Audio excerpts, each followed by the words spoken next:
नमस्कार दोस्तों। आजकल केंद्र सरकार के दो मंत्रालयों के बीच का जो मामला है वह बड़ा चर्चा में है, अखबारों में सुर्खियों में है। हर जगह इसकी चर्चा हो रही है कि किस तरीके से केंद्र सरकार के दो मंत्रालय और दो एक कद्दावर मिनिस्टर उनके अप्रोच में रोहिंग्या शरणार्थियों को लेकर के किस तरीके से मतभेद है या उनकी नीतियों में किस तरीके से हम एक अंतर देख रहे हैं। हरदीप सिंह पुरी वह केंद्रीय शहरी मंत्री हैं। उन्होंने एक ट्वीट कर दिया, भारत हमेशा से जो शरणार्थी यहाँ आते रहते हैं उनके प्रति वह हमेशा से दयालुता का भाव दिखाता आया है और इसी के क्रम में अब यह निर्णय लिया गया है कि जो रोहिंग्या शरणार्थी म्यांमार से आए हैं उन शरणार्थियों को दिल्ली में EWS अपार्टमेंट्स में अब उन्हें रखा जाएगा।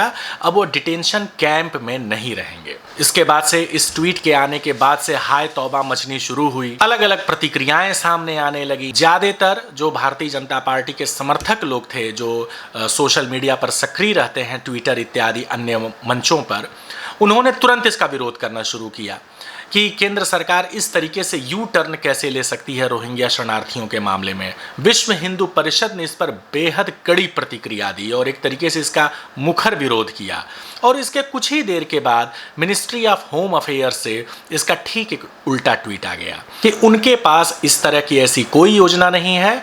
ये जो रोहिंग्या शरणार्थी हैं ये इल्लीगल फॉरेनर्स हैं, अवैध विदेशी हैं जो भारत में आए हैं, इसलिए इनके लिए इस तरह की कोई व्यवस्था नहीं होने वाली है। सवाल उठता है कि ये मामला इस तरीके से हो कैसे गया।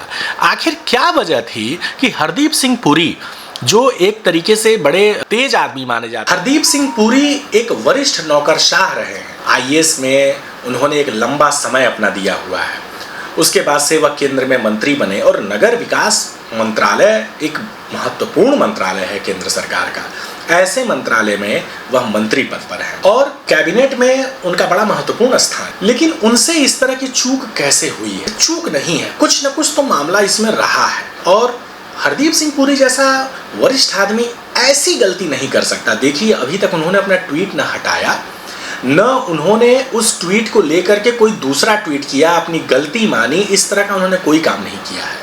मिनिस्ट्री ऑफ होम अफेयर्स ने अपनी बात स्पष्ट रख दी है कि इस तरह की कोई व्यवस्था नहीं होने जा रही है, लेकिन हरदीप सिंह पुरी अपने उस ट्वीट को लेकर के उन्होंने कोई दूसरी टिप्पणी नहीं की है।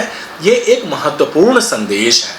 तो कहीं ना कहीं कुछ न कुछ तो मामला गड़बड़ हुआ है। जहां तक रोहिंग्या शरणार्थियों का सवाल है, निश्चित तौर पर जो शरणार्थी होते हैं जो अपना देश छोड़ के मजबूरी में किसी दूसरे देश में आ गए, उनके साथ एक दया का भाव, एक कंपैशन का भाव होना चाहिए। लेकिन हमें यह भी देखना पड़ेगा कि ये शरणार्थी जो हैं लीगली इंडिया आए हैं कि इल्लीगली इंडिया आए हैं। और रोहिंग्या शरणार्थी इल्लीगली ही इंडिया आए हैं।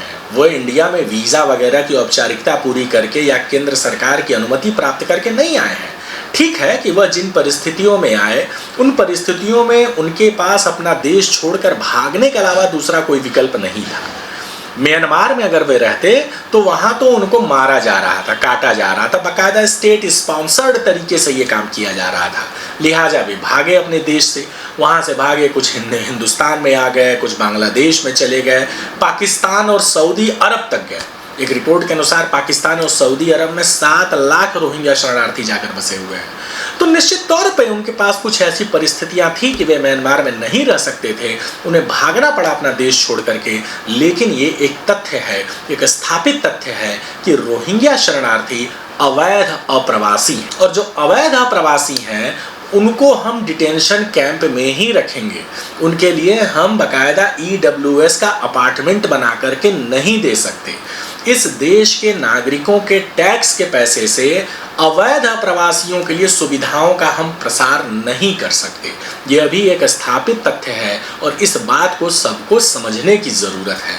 हरदीप सिंह पुरी ने किन परिस्थितियों में यह इस प्रकार की बात उन्होंने कही, किसकी सहमत से कही, क्योंकि जाहिर तौर से वो अपने स्तर से तो ये बात नहीं कर सकते हैं। कहीं ना कहीं कुछ तो मिसमैनेजमेंट हुआ है।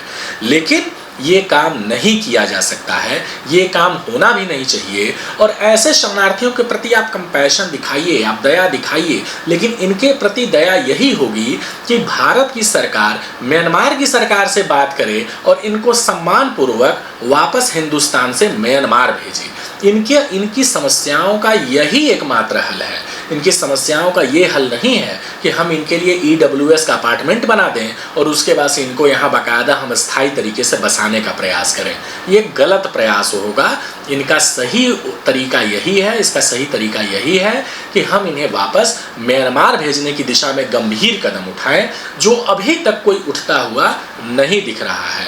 और अगर ये प्रयास अभी नहीं शुरू किए गए तो अभी जो हरदीप सिंह पुरी जी का जिस तरीके से बयान आया और उन्होंने बातें कही, कोई आश्चर्य नहीं होगा कि आने वाले समय में इसको लेकर के बाकायदा इस देश में कोई आंदोलन टाइप का होना शुरू हो जाए कि इनको जो है कायदे से आप रखिए, इनके लिए सारी व्यवस्थाएं कीजिए। हिंदुस्तान अभी इस स्थिति में नहीं है कि वह इस तरीके से अवैध रूप से आने वाले प्रवासियों के लिए बाकायदा पक्के घर, सारी सुविधाएं, पुलिस की सिक्योरिटी, जैसा कि हरदीप सिंह पुरी जी ने अपने ट्वीट में कहा है, उस तरह की व्यवस्था हो पाए। इसलिए इनको बाकायदा सम्मानजनक तरीके से म्यांमार भेजने की कोशिशों को तेज करने की ज़रूरत है। धन्यवाद।